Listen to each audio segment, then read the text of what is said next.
से जाकर आ जाए उसे हर पाप से मुक्ति मिल जाए। दोस्तों ये जिस मंदिर को भी आप स्क्रीन पर देख रहे हो इसे नरक का मंदिर कहा जाता है। दोस्तों ये जिस मंदिर को भी आप स्क्रीन पर देख रहे हो इसे नरक का मंदिर कहा जाता है। जी आपने बिल्कुल। दोस्तों ये जिस मंदिर को भी आप स्क्रीन पर देख रहे हो इसे नरक का मंदिर कहा जाता है। एक सुना कहते हैं कि इस मंदिर में जितनी भी मूर्तियां बनी हुई हैं उन्हें देखकर आप पूरे तन में मौजूद है, जिसे एक बौद्ध भिक्षु ने बनवाया था। दस से डर जाओगे क्योंकि लिटरली इस मंदिर की मूर्तियां नरक में देने वाली सजाओं के बारे में है। दरअसल ये मंदिर भारत में नहीं बल्कि थाईलैंड में मौजूद है, जिसे एक बौद्ध भिक्षु ने बनवाया था। दरअसल वो सभी को यही बताना चाहते हैं कि जो लोग भी दूसरों को सताते हैं, दूसरों की तरीका कहना था कि मैं लोगों को नरक में देने वाली सजाओं से डराना चाहता था ताकि लोग गलत पर क्या क्या होता है। दरअसल उनका ये तक कहना था कि मैं लोगों को नरक में देने वाली सजाओं से डराना चाहता था ताकि लोग गलत काम करना पूरी तरह से छोड़ दें। इसलिए उन्होंने ये मंदिर बनवाया। इस टेंपल के अंदर आपको कहीं भी किसी भी भगवान की मूर्ति नजर नहीं आएगी, लेकिन ऐसा कहा जाता है कि जो कोई भी एक बार इस मंदिर से जाकर आ जाए उसे हर पाप से मुक्ति मिल जाती है। और कई सारे पापी लोगों ने इस मंदिर में जाने के बाद सभी गलत कामों को छोड़कर सही रास्ते। এই ফুল যখন গাছে থাকে তখন এই রূপ আমাদের আকর্ষণ করে। এই ফুল দিয়ে যদি আপনি মালা বানান, কোনো মূর্তিতে দেন, তাহলে তার সম্মানের নিদর্শন হয়।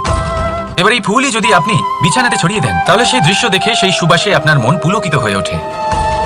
কিন্তু ভাবুন এই পুষ্পই যদি আপনি চিতায় সাজান, তাহলে এই পুষ্পকে আর কেউ সম্মান করে না। একই রকম কথা, সেই একই পুষ্প এক পরিস্থিতিতে সম্মান পাচ্ছে, এক পরিস্থিতিতে নয়। কেন? কারণ এতেই লুকিয়ে রয়েছে একটা গুরুত্বপূর্ণ শিক্ষা। এর সারমর্ম হলো এটাই যে এই সম্মান ব্যক্তি বা বস্তুকে করা হয় না, সম্মান করা হয় সময় এবং পরিস্থিতিকে। এবার এই যে সময়, তা কখনোই আমাদের বশে থাকে না, আমাদের বশে থাকে পরিস্থিতি। আমাদের পরিস্থিতি কেমন হবে তার সিদ্ধান্ত স্বয়ং আমরাই নিই, আর যেরকম আমাদের পরিস্থিতি হবে সেরকমই আমাদের সম্মান করা হবে।